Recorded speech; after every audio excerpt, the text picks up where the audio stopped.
ating mga ingredients.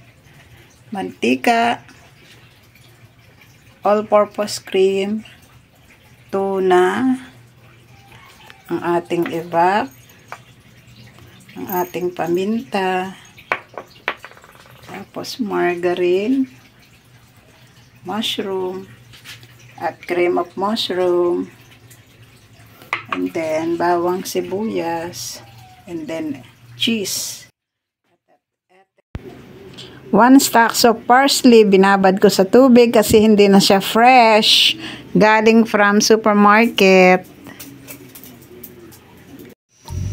First is, nagpakulo ako ng tubig at nilagay ang pasta. Nilagyan ko muna to ng asin at konting oil. Pinatakan ko para hindi magdikit-dikit. And then, occasionally ay ating halu-haluin para sure na hindi didikit sa ating casserole. Ang ating pong casserole ay hindi non-stick, kaya hululuin ko. Follow nyo lang po ang desired time sa pagluluto ng pasta. Let's start cooking na and follow nyo na lang. Madali naman ito. Maglagay ng oil. Oops, may pahabol pang oil. At painitin natin bago natin lagay ang bawang.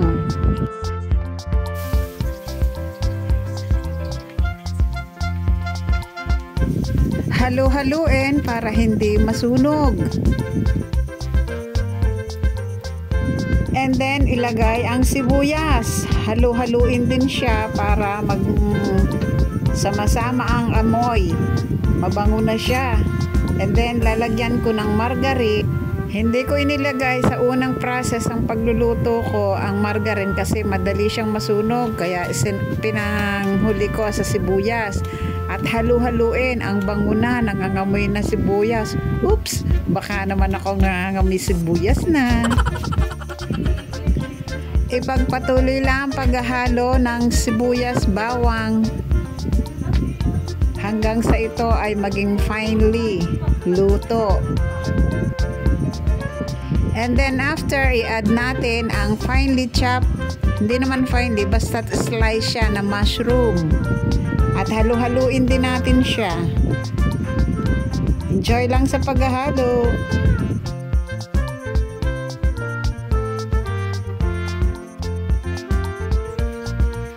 Leave it cooking while ini-open ko ang mga can na gagamitin ko, yung mga evap. Hindi pa pala bukas, kaya bubuksan ko muna habang niluluto-luto ang mushroom. And a little trivia tungkol sa mushroom. Ang mushroom po ay maraming iba't ibang klase. At ang pagkakaalam ko sa mushroom ay mayroong klase na poisonous. Alam nyo po ba yun mga kabayan? Please comment down below po. Pakishare naman po kasi hindi alam ni kabayang Nida. Comment down below. Halo-halo lang po tayo mga kabayan and then magmamagic. Yan, nilagay ko na ang tuna and then nilagyan ng asin. Halo-haluin para ang asin ay kumalat and then isunod ang black pepper. Sige, enjoy! Sige ang ikot hanggang di nangangalay. Masarap mag-umikot-ikot. Paikot-ikot, halu-haluin para spread ang paminta at asin.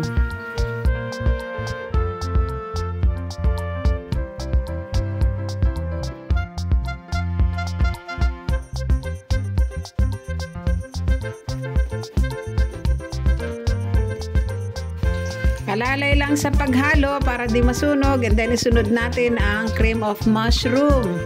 Isang lata po yan. At hindi masaid ang laman, mamaya lalagyan ko ng tubig para masaid natin ang tuong laman pang tira. And then halu-haluin, spread the cream of mushroom.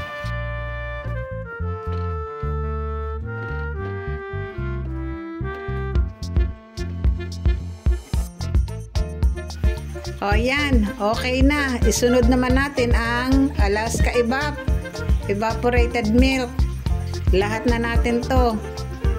Para enjoy ang lata, itatapon na. Halo-halo again. Halo-halo. Spread it. Para halo-halo sila lahat.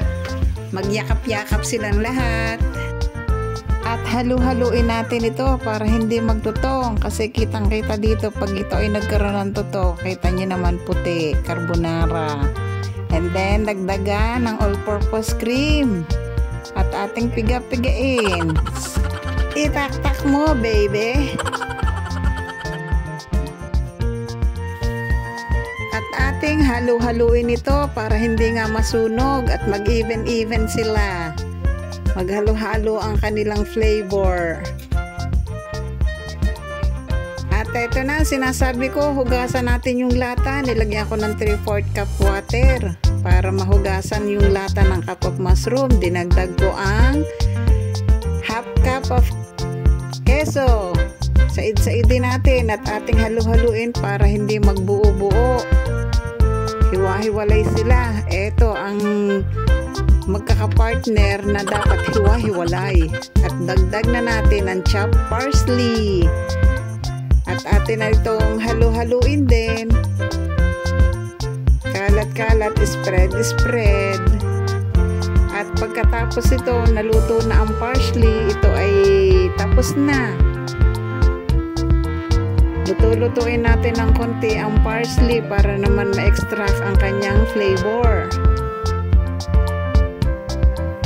Halu-haluin ang ilalim. At ilalagay na natin ang pasta. Konti-konti muna, kalahati muna, and then halu-haluin. At pag nahalo-halo na natin ito, ready na to serve. Lalagay na natin sa lalagyan. Halu-haluin natin ng maganda para lahat ng parts, lahat ng pieces ng pasta ay magkaroon ng cream. Yan, halu-haluin lang. Kailangan 2 sandok para maganda ang pagkahalo. And then, dagdag na natin yung kalahati kapag alam natin na spread na. Yan, dadagdag ko na ang kalahati. And then, pagkatapos nito, kakain na. Lalagay na natin sa mga lalagyan. I-serve na natin. At mga kabayan, huwag nyo naman kalilimutan, i-smash ang like button and notification bell to receive my new updates. Huwag nyo pong i-skip ang aking ads para po ako may pambili uli ng aking pampuhunan dito sa aking pa-order. At pati na rin, pambili ng butas na panty ko para mapalitan na ang panty kong butas. Hindi lang carbonara ang niluto ko, pati spaghetti sauce kasi may pa-order po si Kabayang Nida. Please don't forget to subscribe, like, and share, Kabayang Nida. Thank you for watching. You're the best.